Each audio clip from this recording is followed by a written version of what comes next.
The views expressed on the Final Straw Radio do not necessarily reflect those of Asheville FM, Friends of Community Radio, or any of the affiliate stations airing the show. You're listening to WSFM LP 103.3 in Asheville, North Carolina. This is The Final Straw, and I'm Bursa Goodness. The show can also be heard on KWTF in Bodega Bay, California, KOWA-LP in Olympia, Washington, and WCRS in Columbus, Ohio. The show is brought to you by the worker owners at Firestorm Books and Coffee. Located at 610 Haywood Road, Firestorm Books and Coffee is a worker-owned cooperative in Asheville specializing in offbeat, underground, and independent literature. You can find a sample of Firestorm's catalog of books and zines, plus a full calendar of events at their website, firestorm.coop.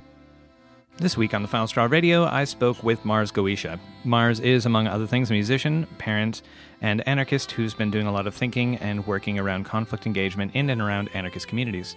For the hour, Mars and I speak about the difficulty of language when engaging in interpersonal conflict, new concepts and different ways of framing the parties engaged, state repression, expectations, and more.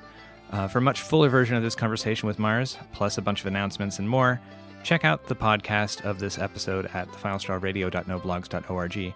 If you care to check out some of Mars's music, you can search Pale Robin on Bandcamp. Happy Vemus, y'all. But first, a couple of announcements. In June of 2016, we aired two conversations with members of the Turkish group DAF, Revolutionary Anarchist Action. Among the three voices was that of Hüseyin Civan, the managing editor of Mayden Magazine.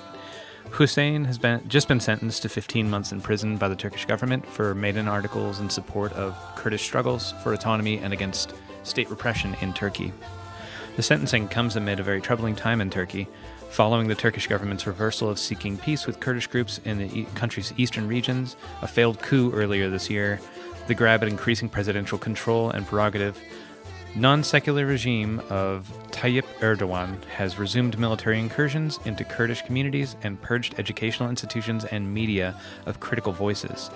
They even went so far as to allow Daesh fighters across their border to fight the Kurds and anti-capitalists, and have launched attacks across the Syrian border into Rojava. If you'd like to offer solidarity with DAF at this time of repression, and also more specifically to Hüseyin, you can visit them online at anarsistfaaliyet.org, or find them on social media.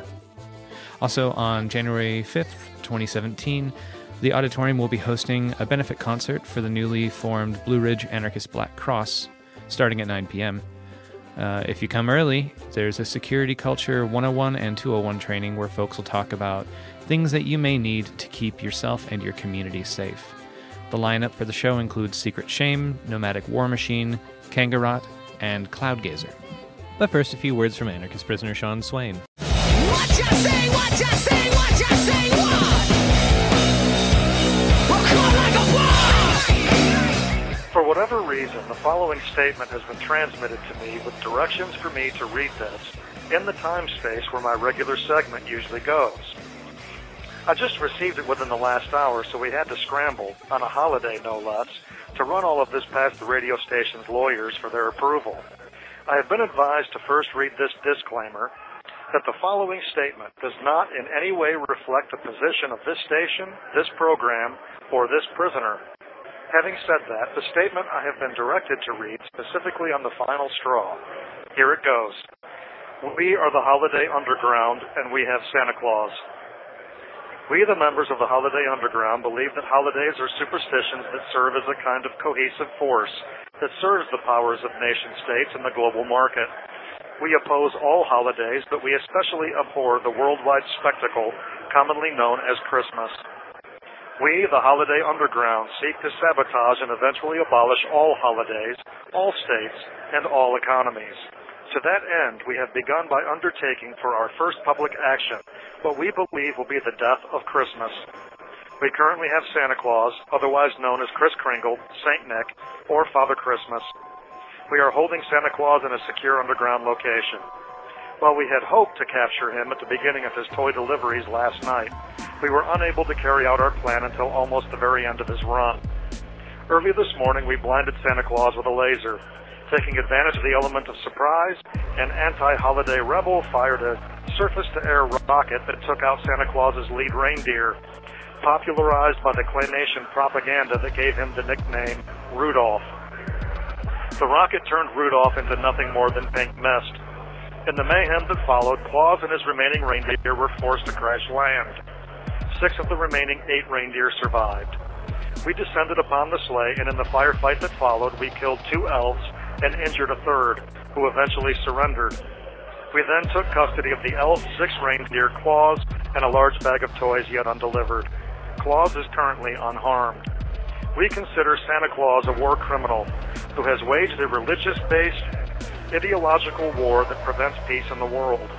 Claus is an anti-Semite and an Islamophobe who delivers toys only to children whose family asserts the creed of Christianity. Claus has for centuries passed over the homes of all other faith systems, his toys operating as a kind of incentive for conversion to Christianity, the deprivation of toys for all other children operating as a kind of covert crusade.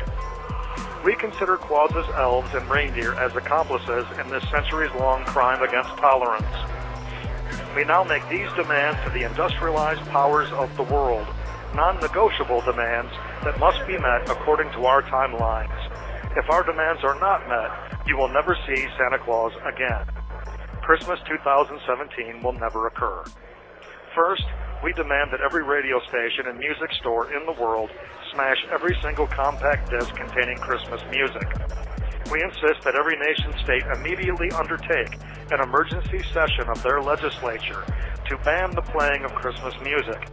The only exception is the song Happy Christmas, War is Over by John Lennon. On second thought, forget it. That song's annoying too. Our second demand is that all toy manufacturers and retailers immediately give away all toys for free. Make that toys and electronics, and furniture, and pizza. Okay, everything is free. As our final demand, we expect the original lineup of the band Rage Against the Machine to get back together and perform a concert globally simulcast on every television station on the planet. If our demands are not met within the next 24 hours, we will kill 1 reindeer per hour for 6 hours before we begin cutting body parts off of this obscenely fat guy in a red suit who could only have gotten this morbidly obese by eating more than his fair share in the first place. Humanity will never be free until the Easter Bunny is strangled with Santa Claus's intestines. Death to holidays, death to Christmas. Okay, me again. That's all the statement said. It arrived in a box with the heads of what appeared to be 2 elves. I don't know what this means. This is anarchist prisoner Sean Swain at Warren Correctional Institution in Lebanon, Ohio. If you're listening, you are the resistance. You can write to Sean Swain at Sean Swain 243-205, Warren CI, P.O. Box 120, 5787 State Route 63, Lebanon, Ohio 45036. For updates on his situation, his bid for U.S. President in 2016, and more writings by Sean can be found at seanswain.org.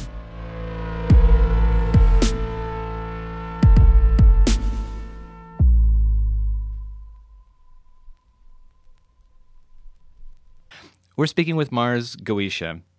Mars is, among other things, a musician, a working-class mother, a prison abolitionist, and anarchist who's been doing a lot of thinking and working around conflict engagement in and around anarchist communities. Thanks a lot for taking the time to chat, Mars. Thanks for having me. Briefly, I'd just like to take a second to say how much I've appreciated some of the musical projects that you've been involved with. The first 3 albums of Blackbird Rom are still regularly in my listening rotation, and I've really appreciated Pale Robin. And you're still touring with Pale Robin and doing work with that project, correct? Yeah, I mean, we don't have any tours planned at the moment, but we're definitely playing local shows and writing new music, and it's pretty fun and exciting. Anarchists critique roles of power over others, often in terms of violence, particularly through organizations and like systemic settings. So we talk about capitalism and patriarchy and racism as these institutional things. And we often embrace models of conflict against those institutions in order to overcome the relationships that we consider unhealthy, such as those things that I named. But we all experience interpersonal conflicts even in our chosen families and communities.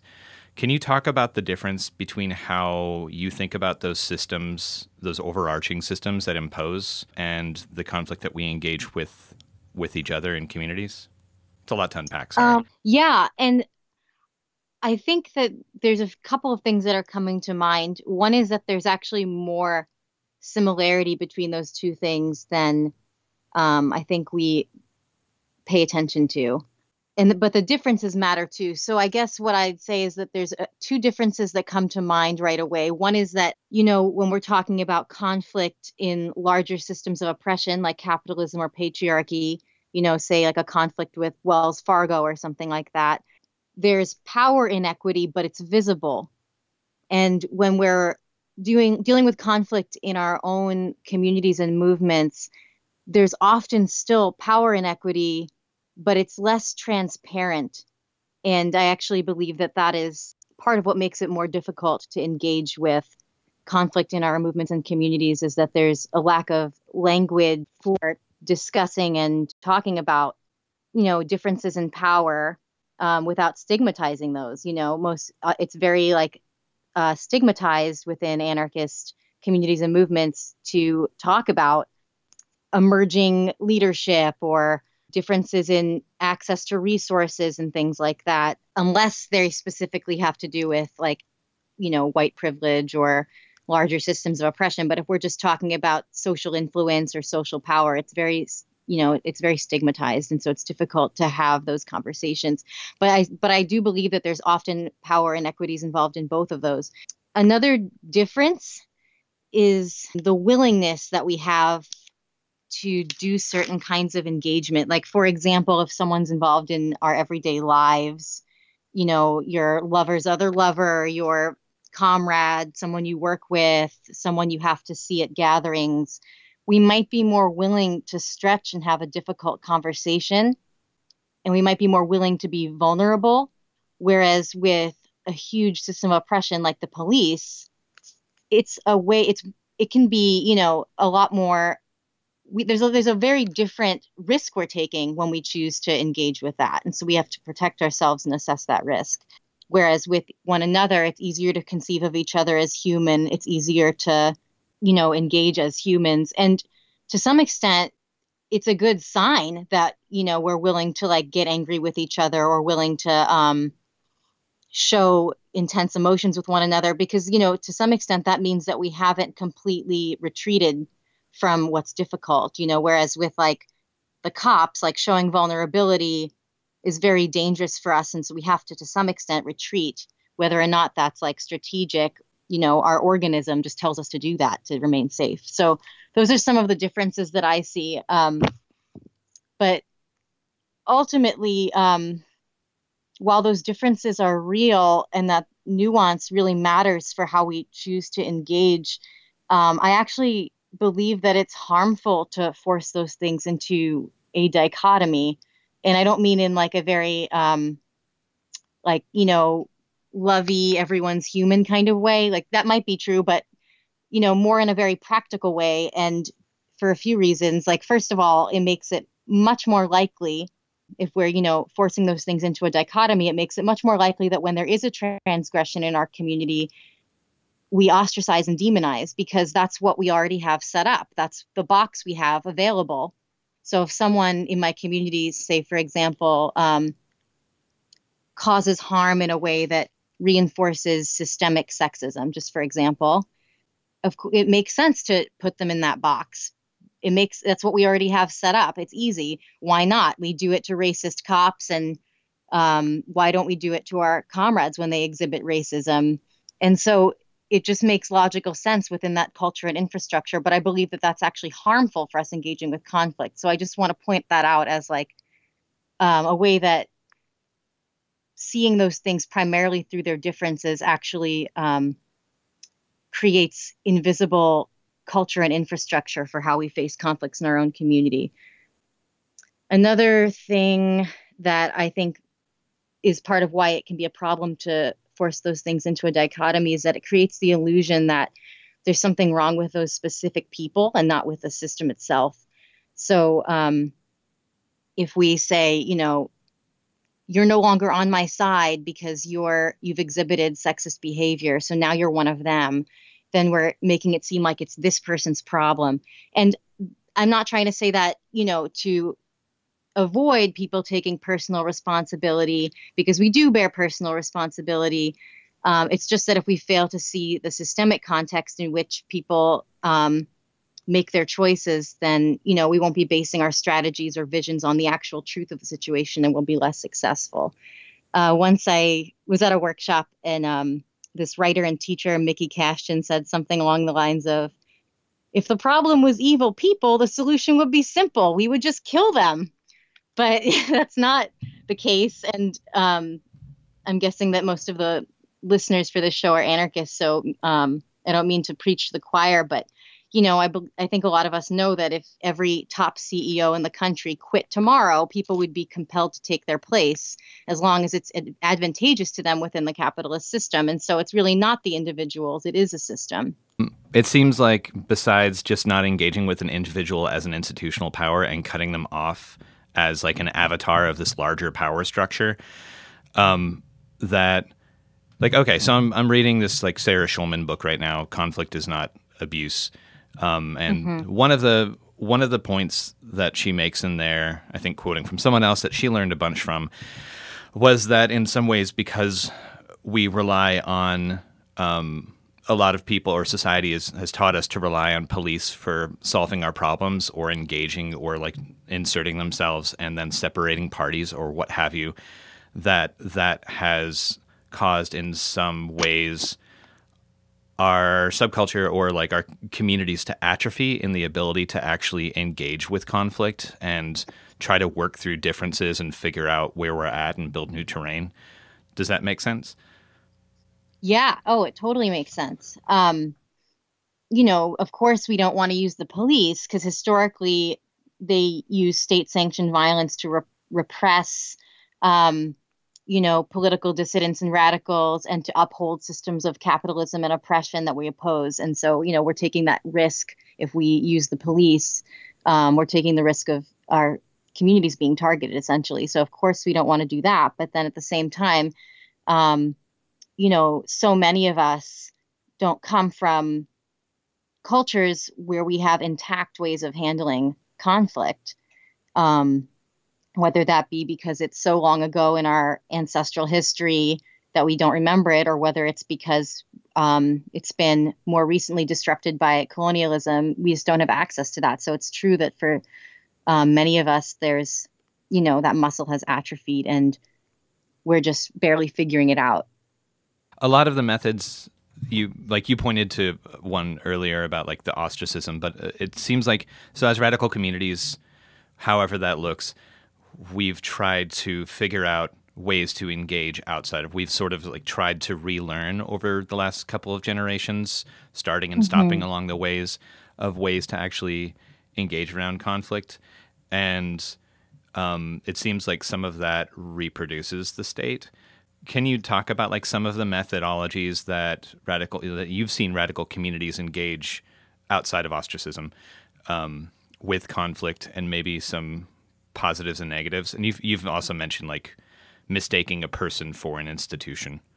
And I don't know that I was even trying to talk about mistaking the person for an institution so much as trying to see a person in the context of an institution. So yes, that person has responsibility, but there's also a context in which a bunch of other people have responsibility, and in which, there's almost a tunnel vision when we're looking at culture and infrastructure or systems. Like there's a tunnel vision of what we see as possible within that. And it's really hard to see the tunnel, you only see what's on the other side. And so I just want to be clear about that, because while it's true that, an individual isn't the whole of a system, they also don't exist, outside of it. So there's like a very interesting balance there with, seeing an individual and what their choices are and why they made the choices they made, or whether or not they even did it, in a free choice kind of way, or, and also the context, the systemic context that made that a likely situation that happened. So yeah, I don't know if that difference makes sense, but to me it's important. Yeah, I also want to answer your other question, but yeah, go ahead. Oh, no. I was saying just like I think that I understand what you're saying with that. My brain is sort of, I think you and I have different ways of constructing our thoughts, so we're communicating at cross purposes maybe, but like yeah, I do understand what you're saying, I think. Yeah, and it's like this is new stuff. Like we have to develop like a whole language and fluency around conflict that does not, play into dominant culture ways of dealing with conflict that don't work for us and just uphold systems of oppression. We need to like develop that. We need to learn that. And so it is difficult to have these conversations. And often I find myself, talking about, I'm not saying this and I'm not saying that, like having to clarify so much because what I'm talking about is beyond, our normal realm of possibility for concepts and understanding. So, and that's not to say that I have it all figured out, but just that's where I'm trying to go with the conversation, because to me, that's where, that's where any like hope for doing things in a good way lies, is outside of what we already see in the dominant culture. Okay, well, rather than focusing on the negative things, I was trying to like build a question that would be, right. All right, how to like, what are the ways that we're doing it wrong? Can you talk a little bit more about ways that you've seen people do it right and what you think is powerful about those ways? Mm-hmm. Yeah, it's hard sometimes to talk about these things in a way that respects the privacy of individuals. So I am trying to think of, how to talk about it without using specifics. So I guess what I'll say is that to me, the most effective things that I've seen have been at the confluence of, where our values and ideals meet our capacity and our willingness. So the sort of sweet spot where we look and, think about our ideals and our values, like what do we really want for the world? What do we want for our relationships? What feels right to us, where those things meet what we're actually, resourced enough to do. So, let's say, for example, we're out at a winter action camp or something, and we have an issue of someone having somewhat predatory sexual behavior or something like that. Now, what we might be able to do in that situation under a high stress, high stakes situation like an action camp in the middle of winter is going to be really different than what we might be able to do if we, are living in our regular, community. We have our houses, we have more space, we don't have as consistent of threats, or maybe we do, but you know what I'm saying? So like taking stock of all of those things is a huge part of it. And what people are willing to is a huge part of it. We could have all kinds of lofty ideals, and we might even be able to say theoretically we're capable of certain things, but if people aren't willing to do them or don't feel compelled to do them, then, that's part of capacity too. So when I think about like some of the successes I've seen with accountability processes, it's come when there's been adequate support for the person who's caused harm and adequate support for the person who's been harmed. And when there's, people really striving to use their capacity to support those people and, a transformative outcome, and, holding on to those ideals and that vision, and where those like resources meet that vision. So does that make sense? Like that sort of sweet place. And that's not always what we have access to, maybe at the winter camp, for example. Let's say we're at an action camp in the winter. We might say, you know what, at this time, we just don't have the capacity to work with this person. And that doesn't mean that that's, that person's inherently a bad person or that there's not healing that's possible for them. But we might say, I'm sorry, but the best we can do is, lovingly point you towards resources outside of this space. That might be the best you can do in that situation. And it might not, but that's but this is what I'm saying is that each situation, the best way to be, successful, which, that's a whole other thing, is like what defines success. But the best way to be successful is to find that place where our capacity meets our ideals. Yeah, that makes sense. Like the language around like resolution or success or these sort of things assume a static place where everything in the universe just stops and that person no longer interacts with the world, but it's like a happily ever after type answer is kind of like how I feel around those words.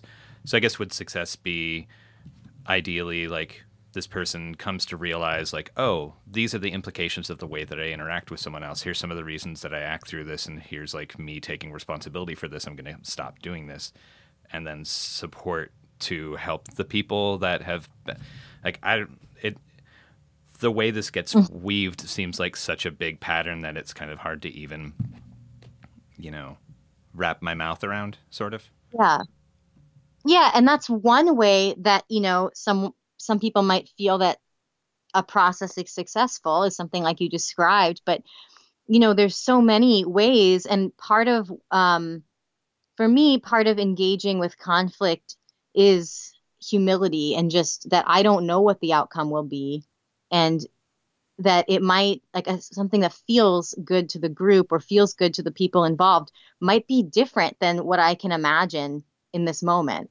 And so, that allows me, if I'm, existing in that sort of humble place of openness to whatever the outcome could be, then that allows me to be more present and more curious when I'm facilitating or engaging. So, we can talk about ideas about what that could look like, but to me, it's not necessarily about a specific story of what that looks like as it is about an outcome that works for everyone involved or as many people involved as possible. If nothing else, though, an assumption of what would be a success or what would be an engaging principle would at least be to minimize any continued harm, right? Or yeah, oh, absolutely. I actually don't think that it's possible to have people engage in a conflict in any sort of serious way until harm is stopped. It's like trying to have a conversation while someone's pointing a gun at you. It's just not going to happen. So stopping the harm at minimum while you're, engaging in the conflict is, a super important piece for sure. And I've felt like an avoidance in this conversation of using terms like victim or perpetrator or whatever. Am I right? Yeah, I tend to not use those terms. I don't have a hard line about using those terms, but I find that they're associated with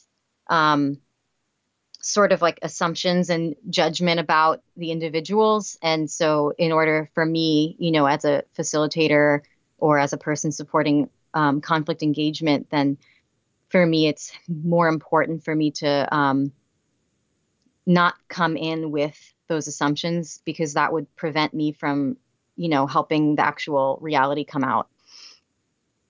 Can you talk a little bit about, a little bit more, I guess, about like the differences, or are there differences between violence and conflict in community? I don't see them as different, really. I see that conflict, and maybe this is a good time to talk about like what I even mean when I'm talking about conflict, because that might be helpful for people understanding. But so when I talk about conflict, I like to define it as the midwife of systemic change. And that's because I really believe that conflict is there to show us something that needs to shift. And it certainly gets louder if we don't listen to it. There's a couple other definitions that I find helpful. One is that conflict is any situation in which trust, safety, or connection is broken. And, that definition doesn't quite get to the meat of it for me, but it's a little bit more tangible. Like when I say that, people can imagine what that's like in their bodies, when they're in conflict. And so that can be helpful.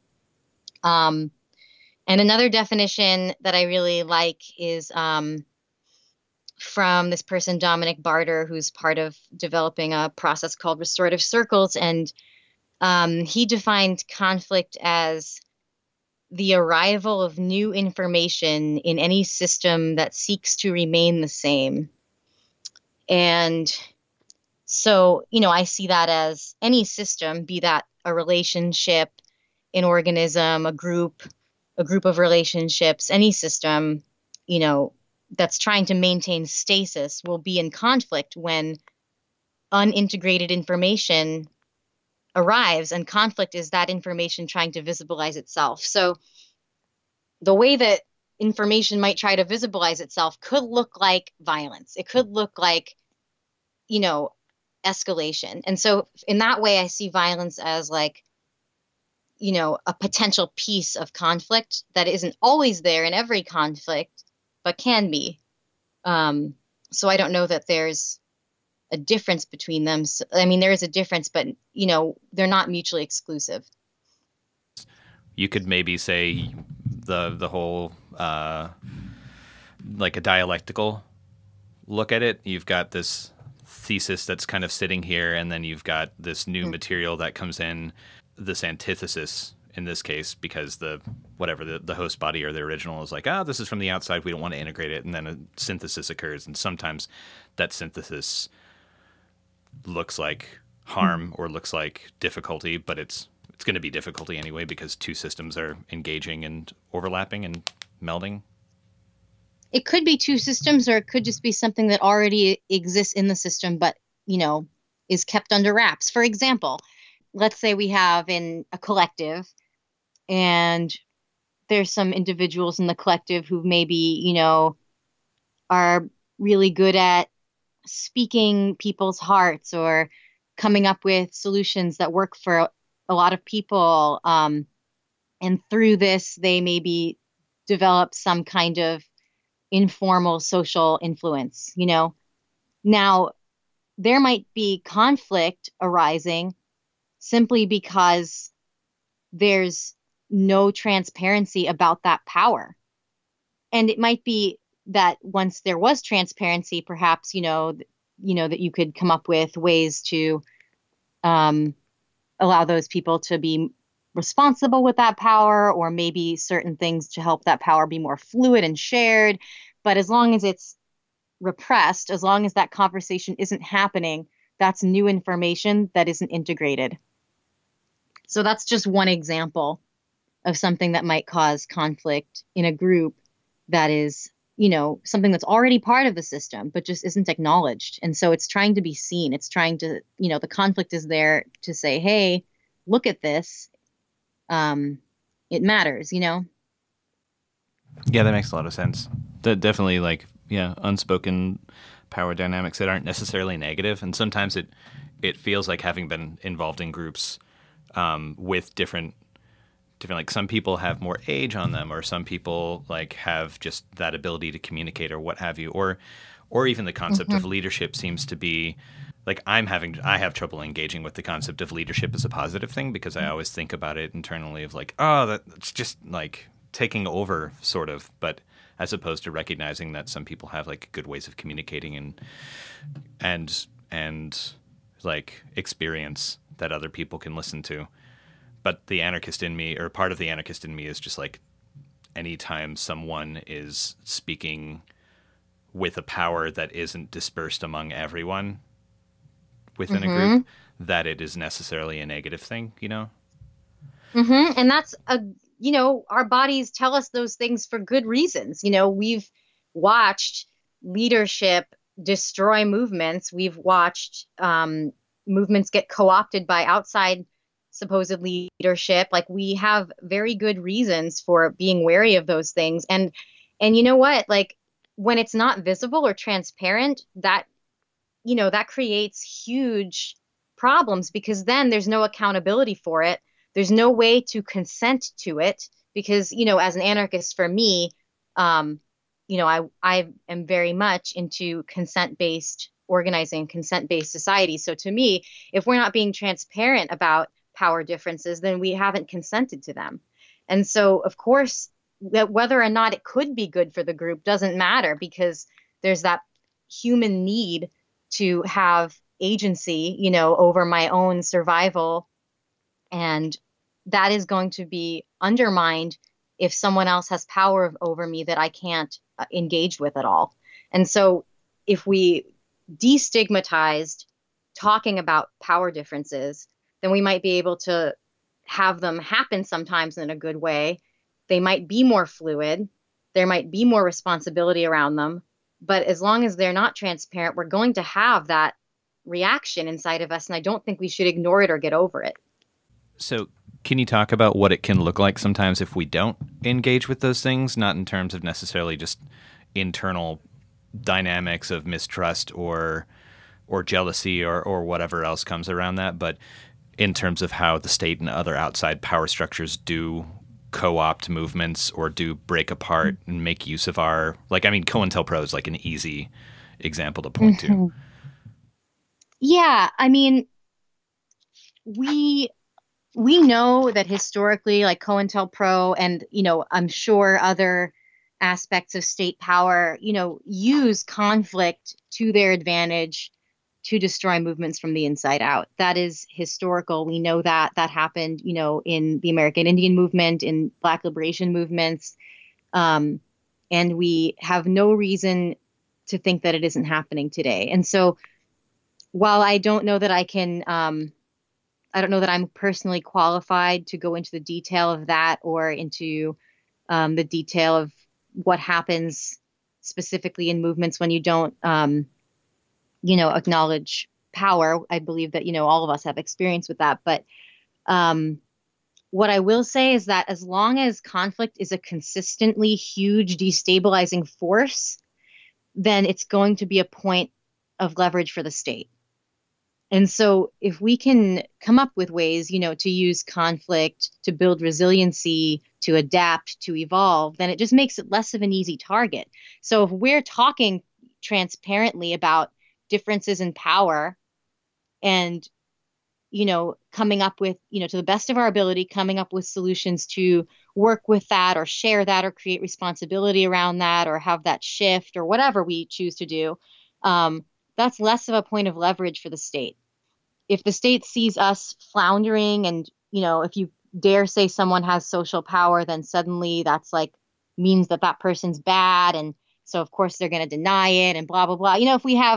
If we make it a nightmare, then the state's sweet, sweet. This is the perfect place for them to, to drive a wedge in our communities and our movements. It's giving them a monster, sort of creating the monster, and then they just engage the monster.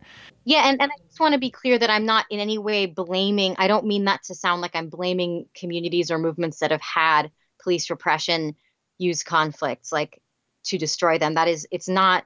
I don't want to be victim blaming. I do think that it's important for us to help defend ourselves against that.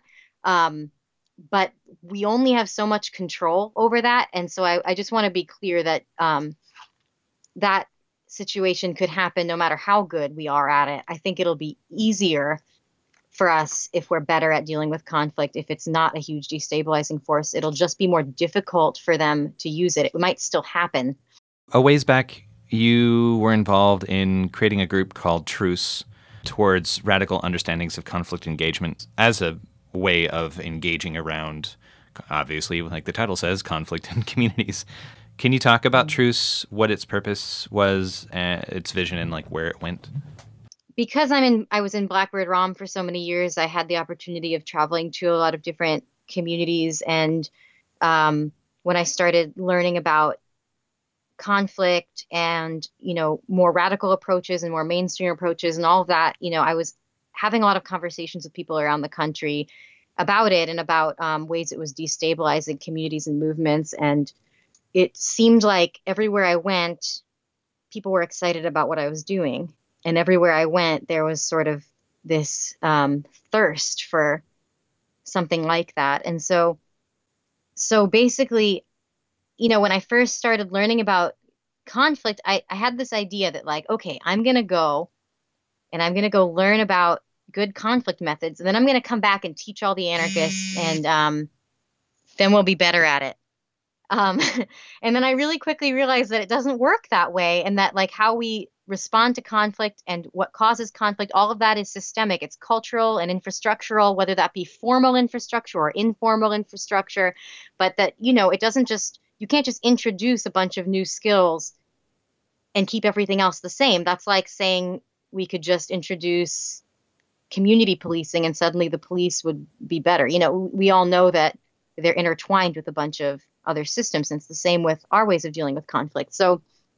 So basically, I realized that like it needs to kind of come from, to some extent, the ground up. Like people need to have some amount of hand in creating whatever this shift will be in our ways of approaching and holding conflict.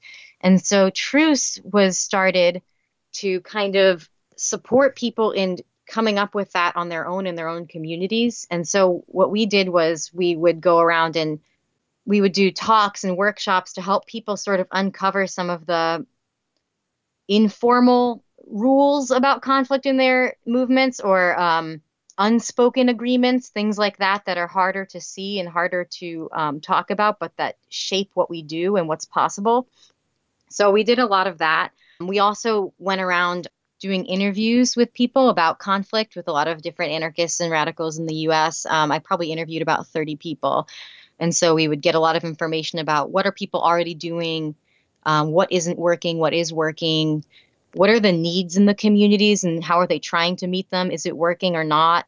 And that inspired a lot of what we did as well. And is the group still functioning, or?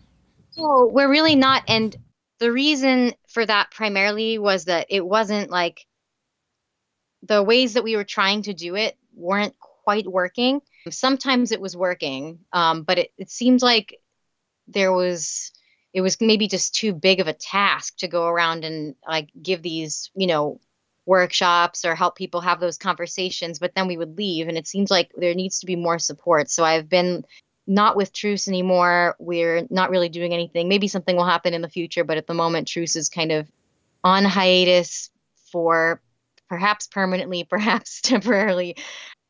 And, in the meantime, I've been doing more actually just trying to show up with a community in a more long-term way.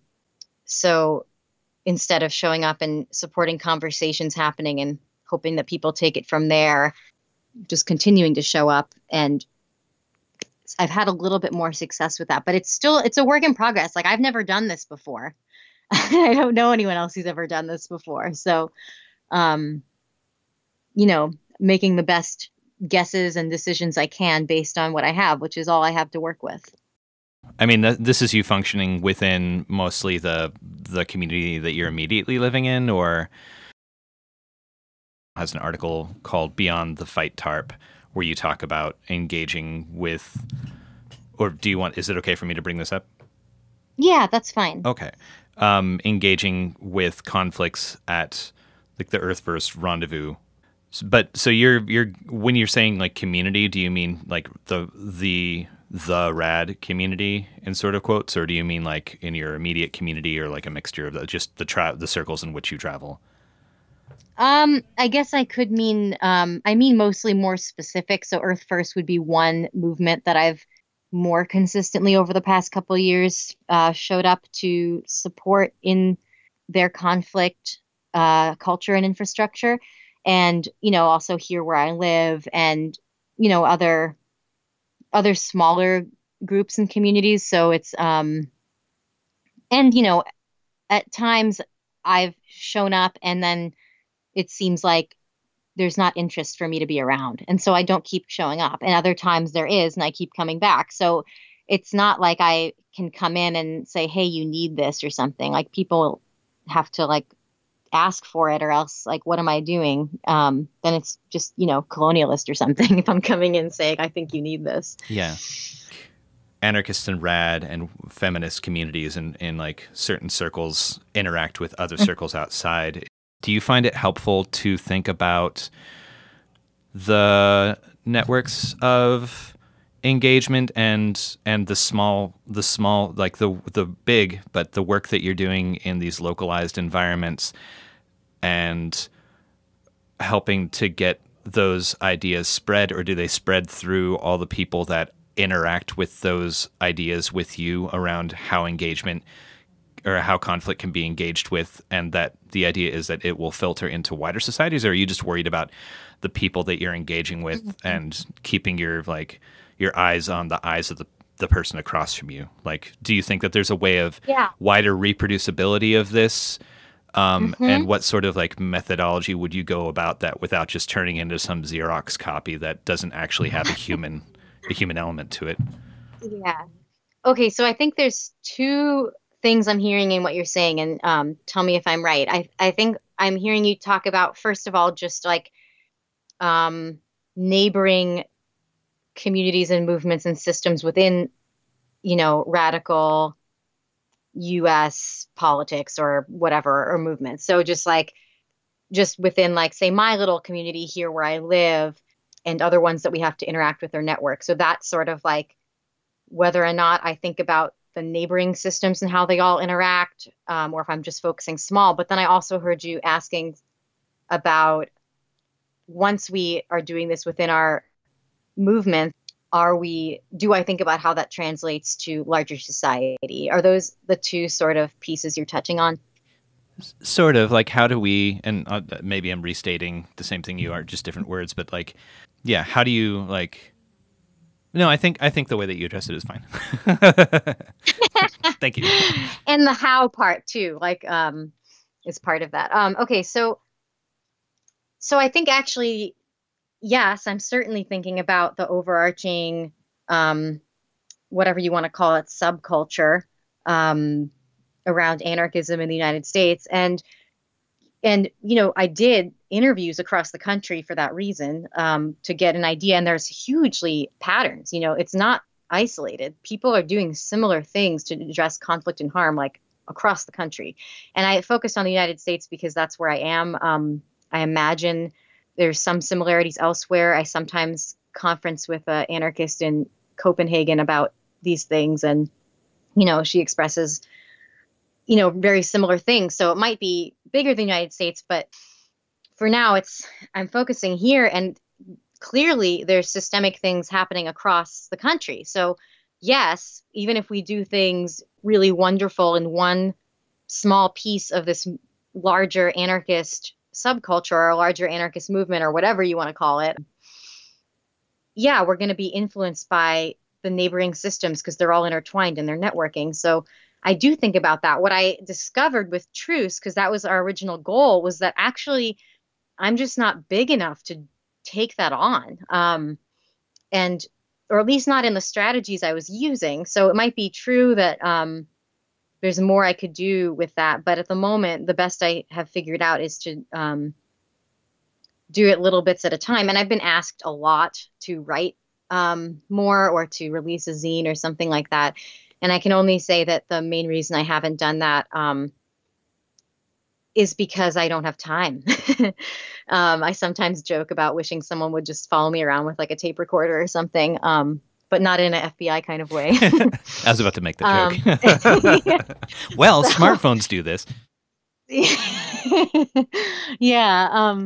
But anyway, so, and then I also, I wonder about the effectiveness of just writing something down, because I have a lot of, experience seeing how someone might write a zine saying like, hey, we've been thinking about this concept in a certain way, and here's another radical way of thinking about it that I think we should adopt, and people change their word usage or something, but the like larger system doesn't seem changed, but there's sort of this like illusion of change. And so I have a lot of fear about it being not fully integrated in that format, and potentially making it more difficult to fully integrate in that format. So it's a little bit stressful, but that's something I think about as far as spreading it wider than, I as one person, or there are other people doing similar work, but, there's not that many of us at this point. So that's one thing. And as far as it getting out into the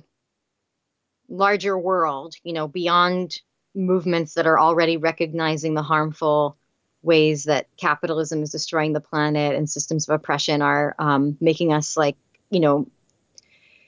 complicit in that and causing suffering and things like this. So yeah, there's definitely ways that I imagine this could ripple out. But actually, that's part of, a little bit of why I focus on radical communities. Because if you think about it, it would be much easier for me if I just did this with nonviolent communication people or yoga studios or something, but there's a reason I don't. And it would be easier in a way because, anarchists can often be very ideological about their behavior.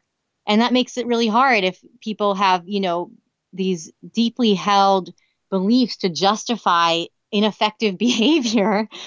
But I care about the world being different. I care about the earth being protected and defended. I care about people, not suffering under racist systems and these other things. So to me, it's essential that I work here. And also it's, I don't see how we're going to support any kind of larger change ever without more, inspirational tools or ways of doing things within our own communities and movements. I don't see how, people are going to say, what are you going to do instead?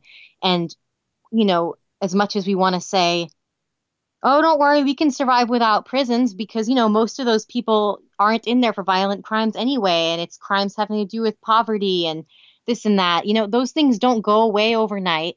And also, what about the people who are in prison for violent crimes or for, whatever you want to call it, for causing harm to others? What about that? We have to really think about this. These things really matter. Clearly, the state's doing a terrible job at actually providing any kind of transformative or caring solution to those things.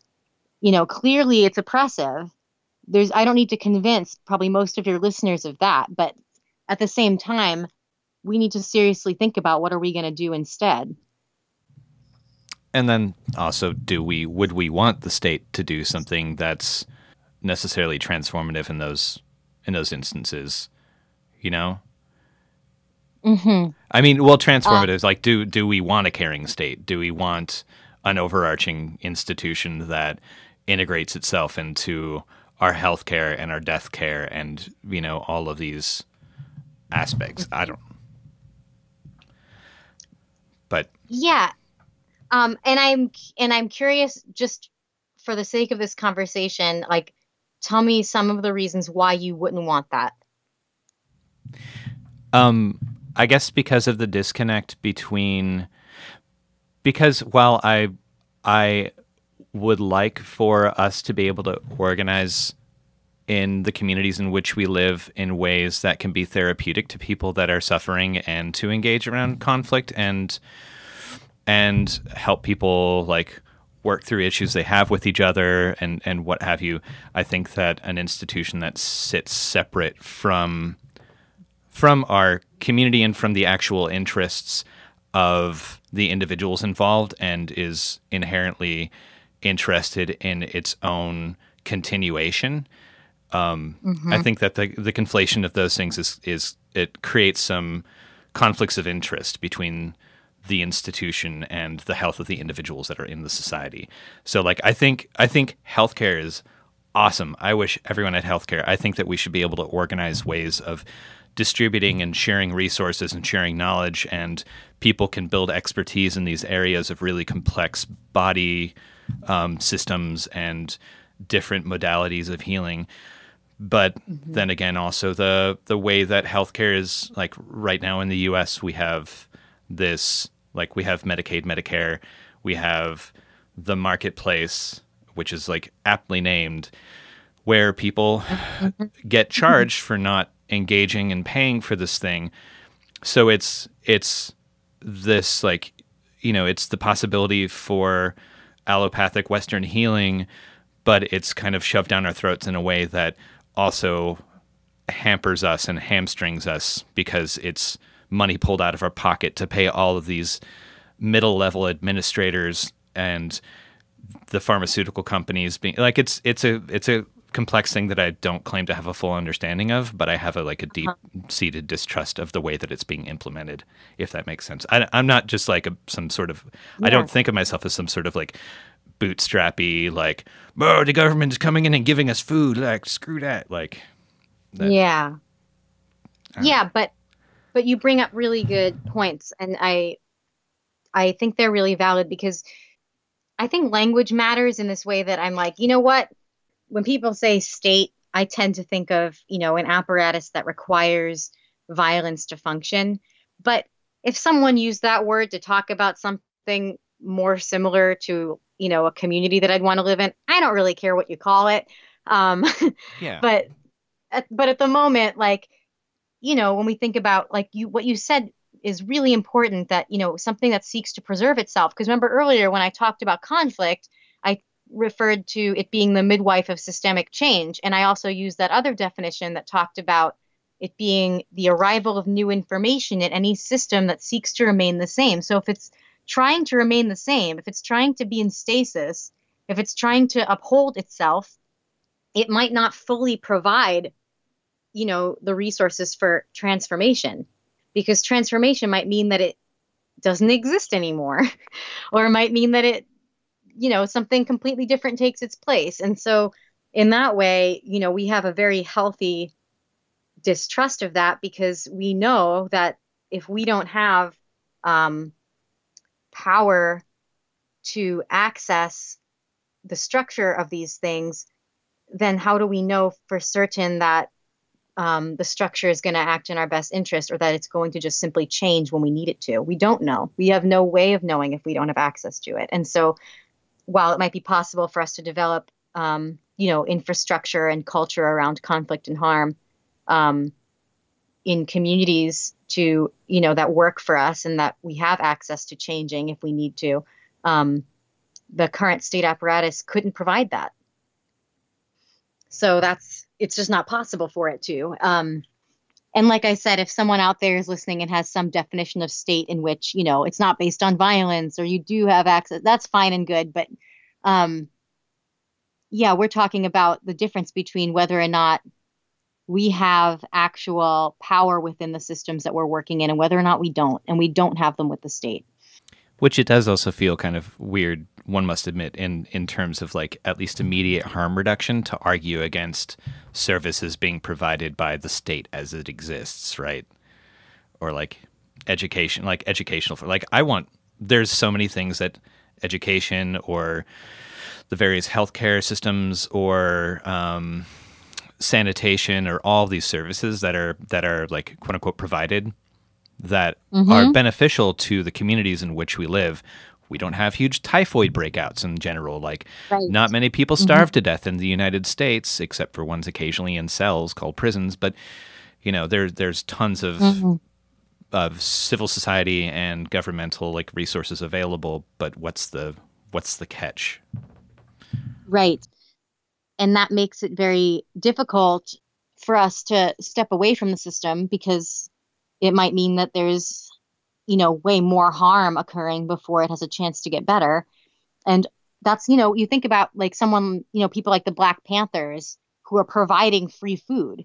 Now there's free breakfast at most public elementary schools, and that's because the state saw that as a threat, that they could provide something that the government wasn't providing, that people needed, And so is it good that kids across the country who are low income have access to free breakfast? Yes.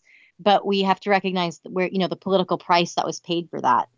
So, yeah, it's certainly true that removing some of these safeguards, like that are currently, what I think of as the bones thrown by the state, could be potentially disastrous without communities finding other ways to meet their, all the needs we all have as humans.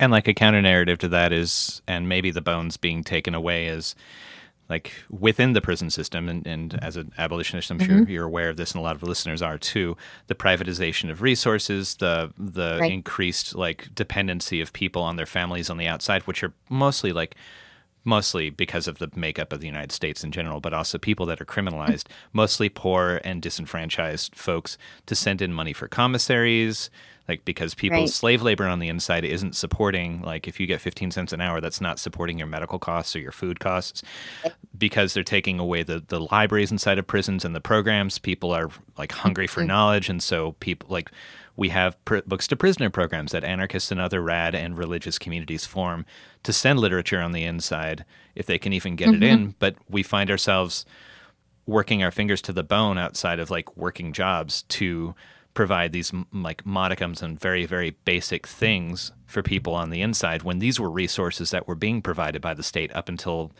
like, further rounds of austerity and neoliberalization. Shit's crazy. Yeah. Sorry, I'm so ranty. Exactly. Well, that's great. And that's exactly true. And so as anarchists, you know, we are criticizing the system. You know, we're criticizing the whole thing. We're not saying, oh, if only they would provide libraries in the prison, or if only they would provide adequate medical care. But of course, if there's going to be prisons, it'd probably be better for those people if they had adequate medical care, you know? But we recognize the limitations and the dangers of relying on the state for those things. You know, I remember once I was at an anarchist talk. Gosh, I think it was right when Occupy was happening, and or maybe it was more recent. Anyway, sorry, I was at this talk, and someone said something along the lines of, you know, as anarchists, there's some usefulness in using that word because, you know, then we all know that, for example, we don't go to the Senate for something. And I thought to myself, oh, shit, maybe I'm not an anarchist, because for me, it doesn't mean that I would never go to the Senate. It means that I would understand the limitations and dangers of going to the Senate. So I might still choose to do it if it was strategic, but there's not like I'm never allowed to do that because I'm an anarchist. It's more like I have a deep understanding of what that means to do that. And so I think it's similar when we think of, like, reforms or, you know, prisoners getting adequate health care. Like, of course we want that, but when we're relying on the state for it, there's, you know, an inherent danger there. I think that's a really good point too. Like, I did not participate in the election, so I guess I'm free and clear to be able to see this, and I still keep my anarchist points or whatever. But I totally understood people who were, you know, I always hear the perception of, like, anarchists don't vote, and then I hear other people being like, well, I'm a privileged white person, and if I can possibly influence the less harmful of the, like, do I want a continuation and possible slight worsening under Clinton of, say, deportations or what have you, or, like, social services being cut but still being available, or do I want this person who's claiming that they want to, like, triple the amount of deportations almost immediately to make Muslims register, to, like, all these things that would be so harmful to so many people that we're in like a community with. I had no, like, maybe I should have said this earlier, but, like, I had no qualms about people participating in elections as anarchists as long as they understand what that relationship is, and that it's not like, it's not a religious thing where, like, you're suddenly unpure and unclean and have to do some absolution or something like that because you've touched a ballot box. It's because you have a faith that the ballot box is the solution. I think that's, like, the issue, right? Right. Yeah, it is, and it isn't, you know, because there's how we act doesn't necessarily matter why we do it. It might have the same impact, and so in that way, it doesn't matter. But it does matter too, because, like, the story that people have actually really matters. For example, and I know we're kind of getting off the topic of conflict, but to me it's actually on topic because these are all things that influence, like, our ability to handle conflict in community. So I recall talking to a friend who I grew up with right after the election, and he was really upset, and he was saying it feels like someone died. You know, like, the amount of grief he had, it felt like someone died. And I thought, well, that's because something did die, you know, and this might be different for anarchists, but for people who had faith in the system, that was lost. You know, the story that we can overcome hate and that we can have unity and that we can work together and that it can be incremental change and all of this, like, died, you know?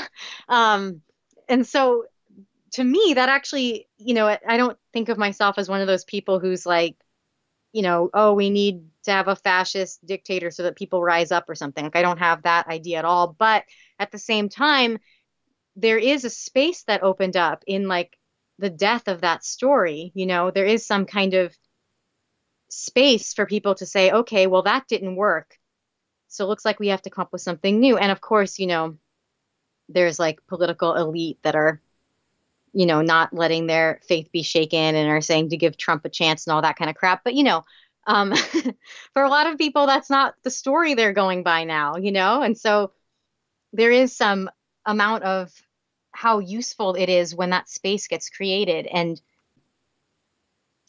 I think sometimes I like to talk about conflict in these more theoretical terms and in, definitions of conflict and what it means to engage rather than push for a resolution and all these things. And part of the reason that I'm doing that is to rewrite the story about it, to rewrite, the realm of possibility for it.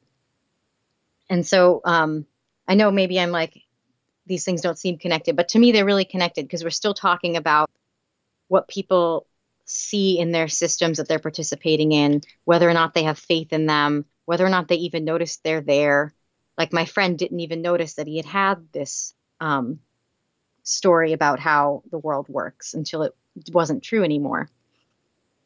Yeah, so that death that was experienced, I guess, that assumption, like I've sort of or come away from this, like the current political state as it is, with this perspective of like, all right, well, I was sad because I see all these things happening and like not surprised about like like racist white people being afraid.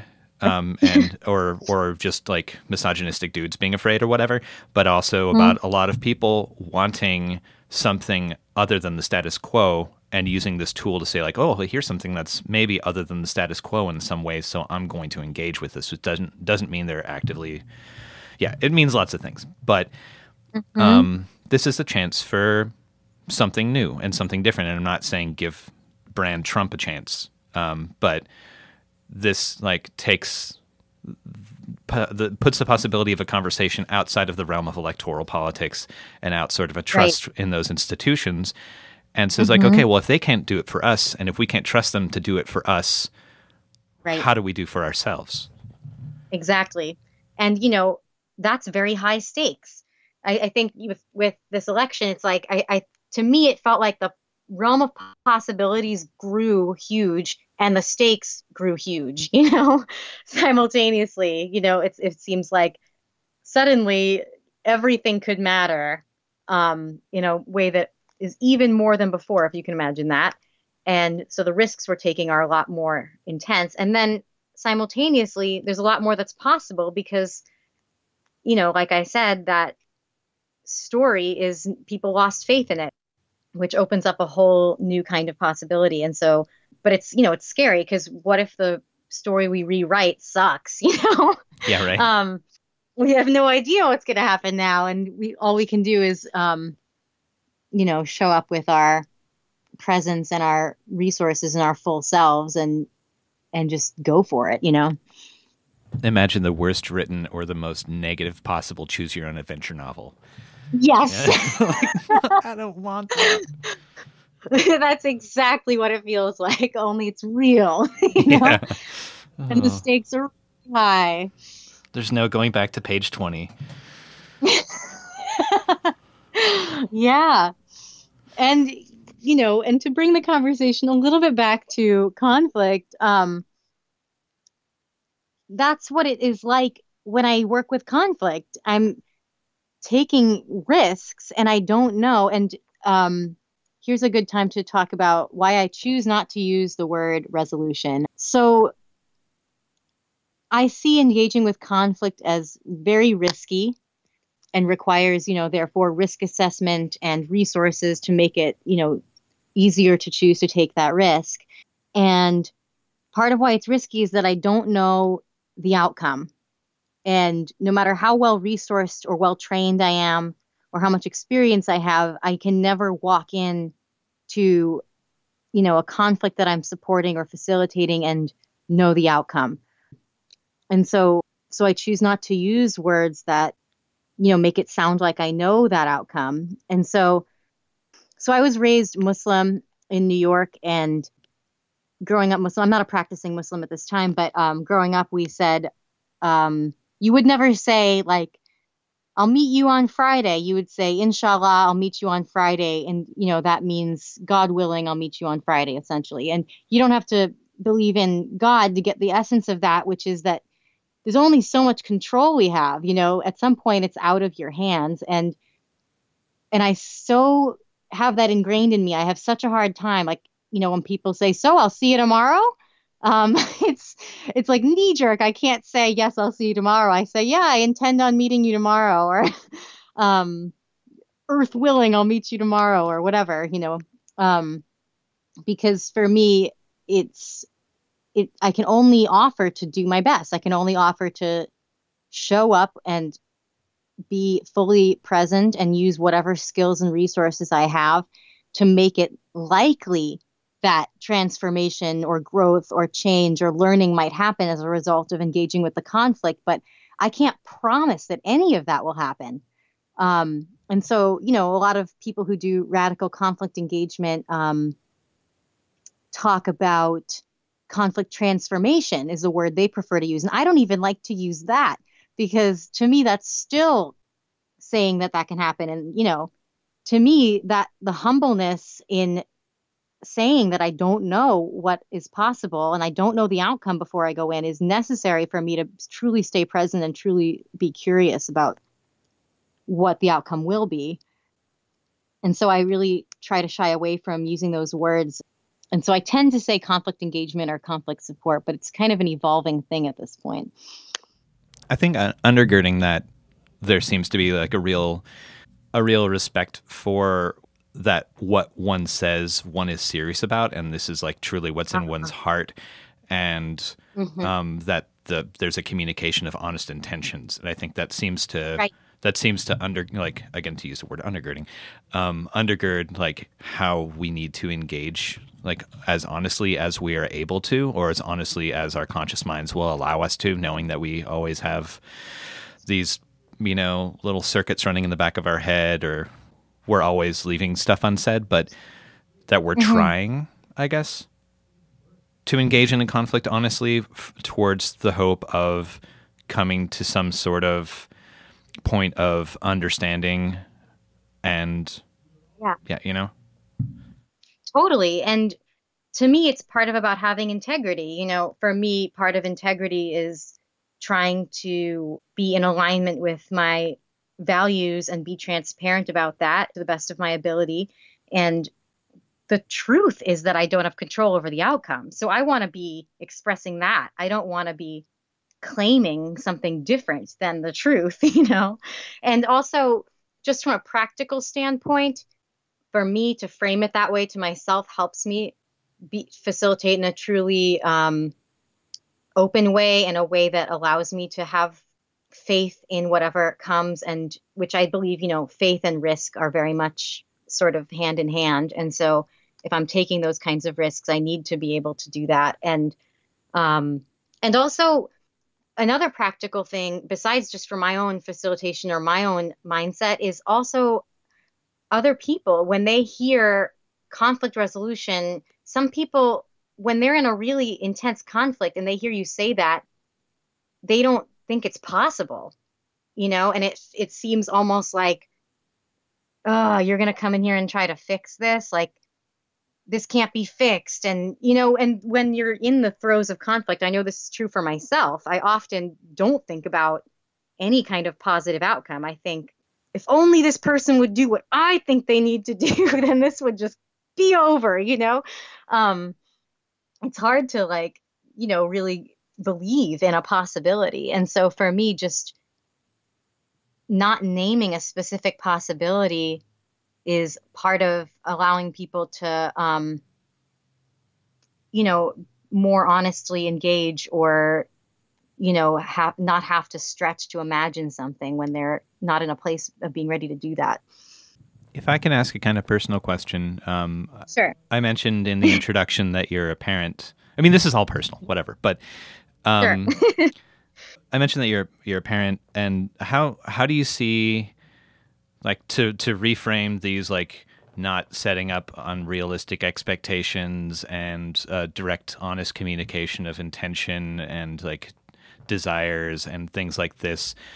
Can you frame that in terms of like how you communicate with your child, or like when this has come up, through like problem, like or like conflict engagement to parenting?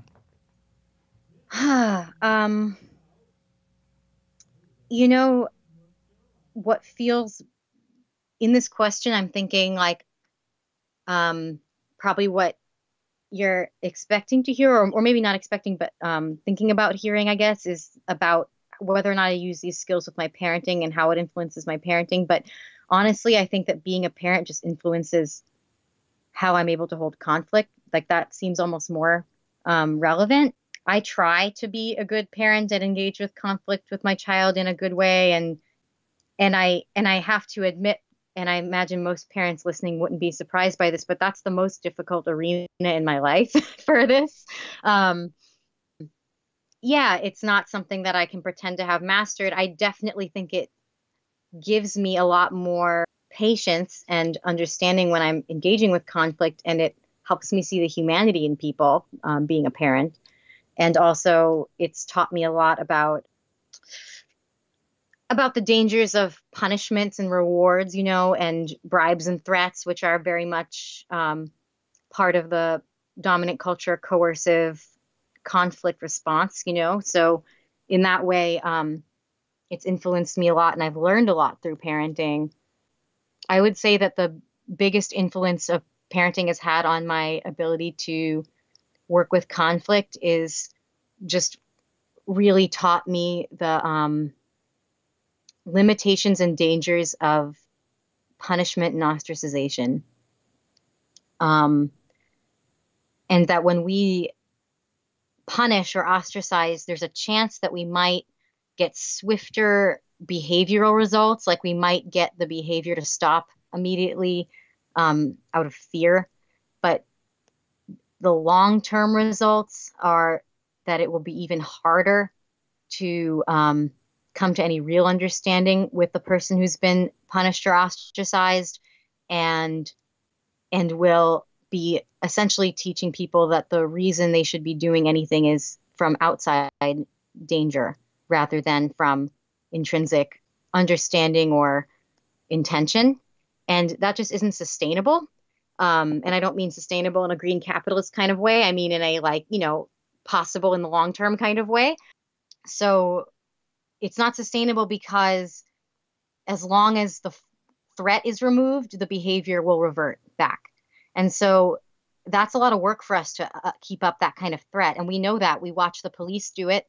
That's why police have been increasingly militarized. That's why the government has such a large military, because their legitimacy is based on threats, and they have to continuously increase the threat in order to continue to get the behavioral results they want from the people. And so it's the same thing if we do it. It really isn't different. The only difference is that we have access to less power than the police, but the results are the same, No, that's a really, I really appreciate that response. Yeah. With, I guess like having been like having friends and family, I think, who pretty responsibly have worked to raise kids, and watching that communication, and also watching the way that as those children grow in towards adulthood, seeing how they engage with each other and also with other adults, is always fascinating. And I'm so glad to see people actually investing the time and the energy to have these conversations with young folks that are learning how to operate in the world. Gives me a lot of hope. Yeah. Yeah. And, my daughter's 11. She'd probably get annoyed if I talked too in depth about her on this show. But she teaches me a lot. There's a lot of times that I think, I've read books that I like, or, books like Unconditional Parenting by Alfie Kohn, or other resources that talk a lot about unconditional love and the dangers of punishment and reward, and ways to, engage with your child in a way that is neither permissive nor coercive. There's lots of resources like that, and I try that, but ultimately I mess up all the time. And part of taking risks, like with parenting or dealing with conflict or anything, is being willing to show up when you make a mess, and take responsibility for the impact of my actions, regardless of what my intentions were, and that has taught me a lot. I will tell a quick story from when my kid was younger. Hopefully she won't be annoyed about this, but when she was younger, I remember, I think she was 4 or something. She's 11 now. I was trying to get her to go to bed, and she was having a really, procrastinating kind of night, didn't want to get dressed, all of that. And I started getting frustrated, and I said to her kind of, in a very rough tone, like, take off your shoes or something like that.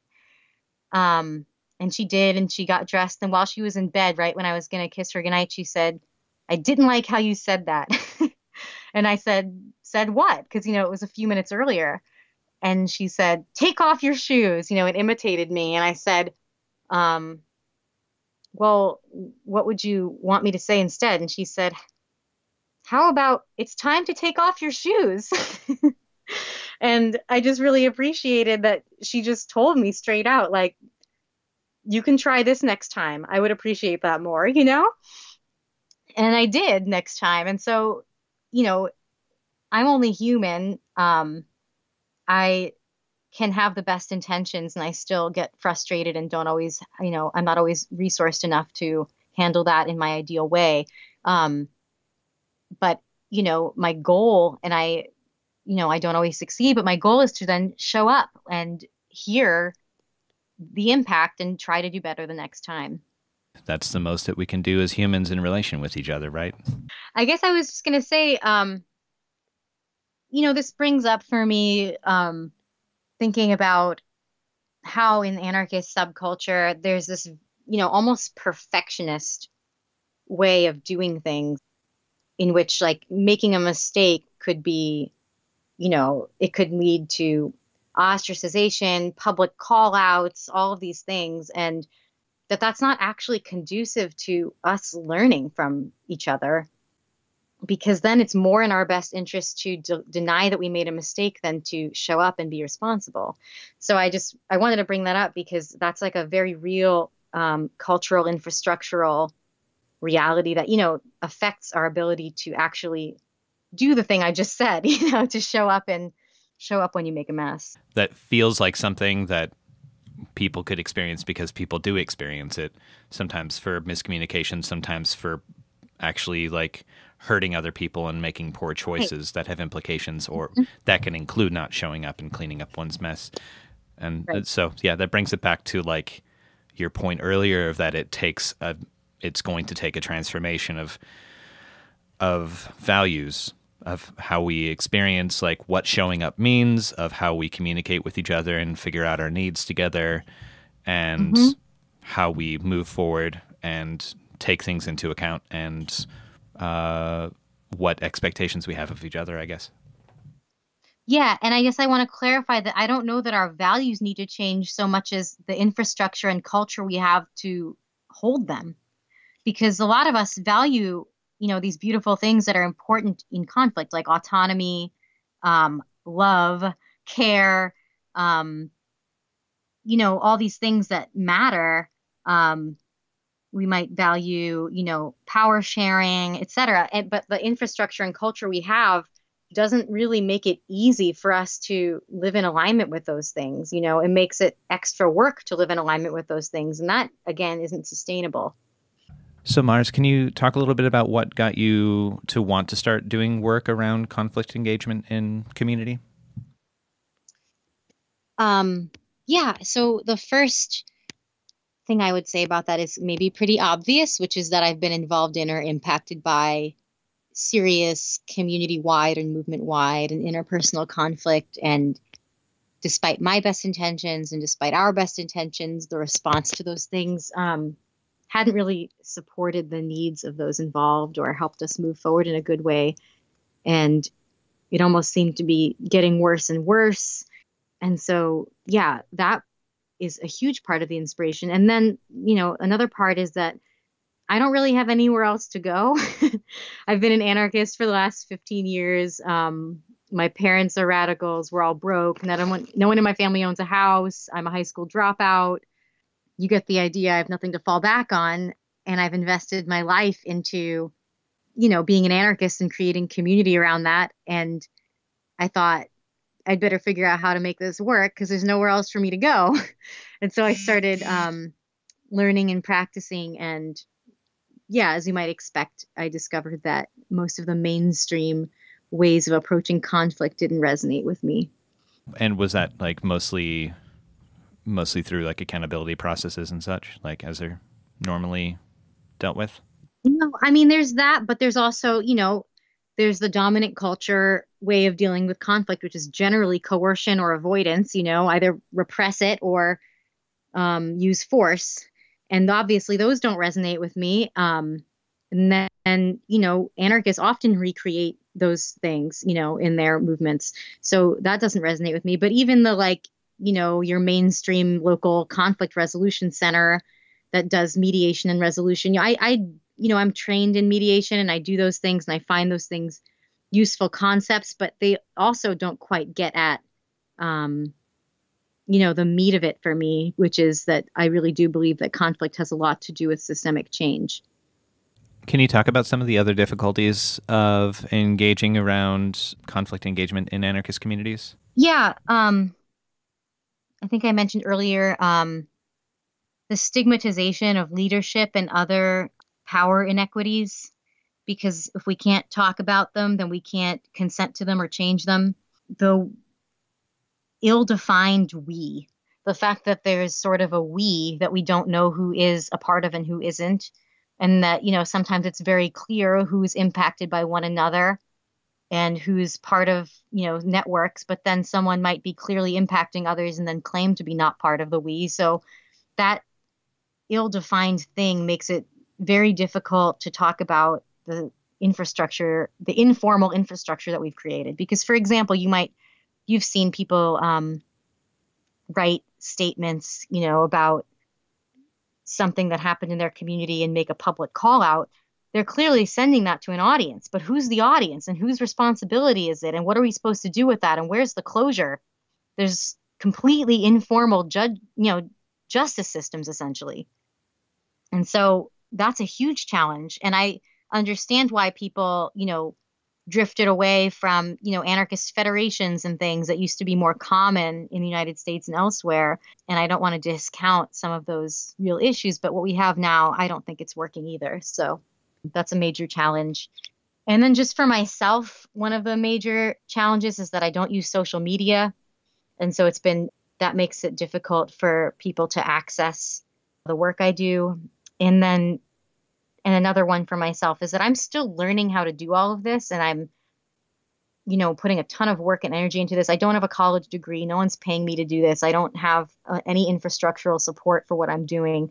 And I'm not entirely qualified to teach a lot of the stuff that I'm doing. But there's this huge need where, there's plenty of situations where I'm the most experienced person in the room. And I feel like I have an inadequate level of experience and knowledge. So that's a huge challenge, just that there's this tremendous thirst for this stuff and a lack of resources and skills, and definitely trying to develop that more and gather co-conspirators. And there's other people who are doing some similar work that I'm networking with and stuff. But, it's very much in the beginning stages. Well, for folks that might be interested in continuing this conversation or engaging with you and trying to get some ideas and pick your brain, do you have a contact that you'd want to put out? Yeah, people can just email me at palerobin@riseup.net. Okay, that's awesome. And for anyone who's listening, there's the article in the issue of Earth First Journal, Beyond the Fight Tarp, and I think your contact's in there too. It is. So, yeah, well, thank you so much again for having this conversation. Sorry for the the disarray, but no, thank you so much for having me. Yeah, I'm excited about these conversations continuing. in people's own communities and movements, and just growing this skill set and this language as a movement. You're listening to WSFM LP 103.3 in Asheville, North Carolina. This is The Final Straw, and I'm Bersa Goodness. The show can also be heard on KWTF in Bodega Bay, California, KOWA-LP in Olympia, Washington, and WCRS in Columbus, Ohio.